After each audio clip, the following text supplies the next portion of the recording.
Hello, my name is James, and I'm currently enrolled at Regis University, taking MSCT 600, also known as Network Essentials. Um, in today's discussion, I will be talking about network congestion and how TCP attempts to control network congestion. First off, question is, what is network congestion? Have you ever experienced network congestion, and how do you fight against it? Um, Network congestion is where you have an increase in data transmission that result in a smaller increase or even a reduction in throughput, or basically where you have too many sources sending too much data too fast for the network to handle. Um, we just mentioned throughput, and you might ask, what is throughput? Well, it's the amount of data that passes through the network per unit of time. So, for example, the number of packets per second. Congestion typically results from applications sending more data than the network devices, like your typical routers and switches, can accommodate, thus causing this overflow or this congestion. And in layman's terms, the best example that I can think of in regards to congestion is your typical highway during rush hour traffic. You have everyone in their cars wanting to go in the same direction at the same time, causing this bottleneck effect. And in computer terms, we call this network congestion. So now you have all this traffic, right? And or all this congestion. What do? Well, you can determine what the traffic is, and you can do this by taking packet capture with tools such as what we've learned in the past few weeks via Wireshark, or another program called Packeteer that's been pretty good to use, and it's pretty simple and straightforward as well. But Wireshark is probably your best bet because it's open source. Um, Once you know what the traffic is, you basically have two options to go by. The first option is you can go ahead and stop the traffic, or you can choose to allow the traffic to go through. Um, and this is where we have help with all this traffic congestion, and we have TCP. And what is TCP, you may ask or wonder, right? Well, first off, it's an acronym, and it stands for Transmission Control Protocol. And what it does is TCP takes care of the communication between your application software and your network software. Transmission Control Protocol is optimized for accurate delivery of the data rather than timely delivery of the data. So um,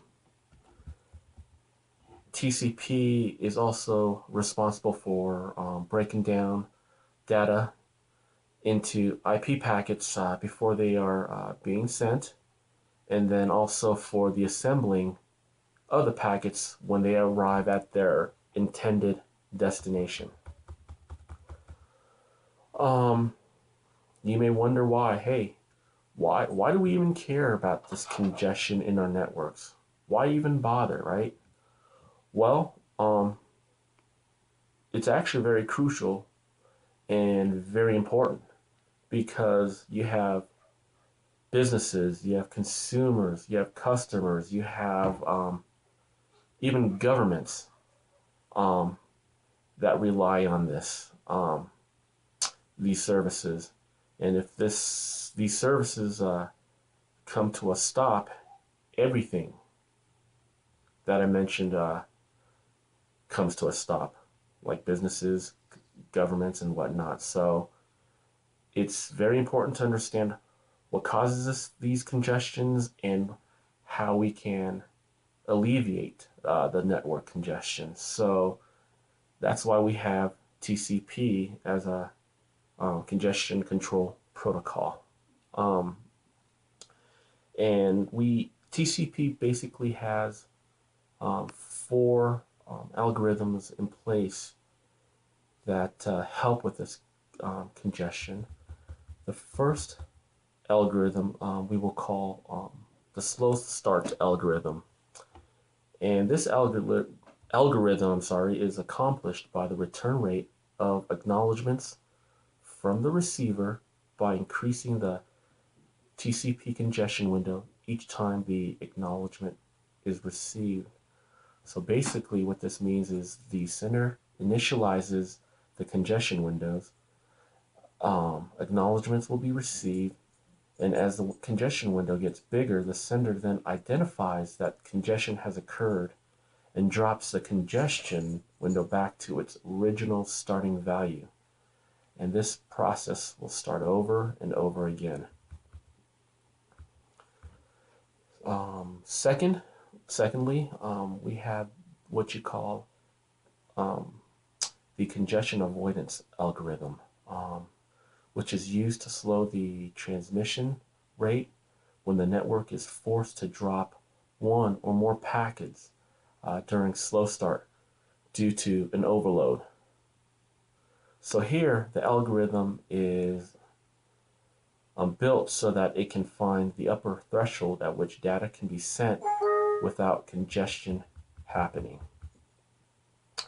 The third algorithm is what we call the fast retransmit algorithm. This algorithm is used when 3 or more duplicate acknowledgments are received by the sender. The sender does not wait for a retransmission timer to expire before retransmitting that segment. Finally, the fourth algorithm in the TCP model is what you call the fast recovery. In this algorithm, it starts at a large window while it resumes transmission of data, and while it's working as if it's in the congestion avoidance mode.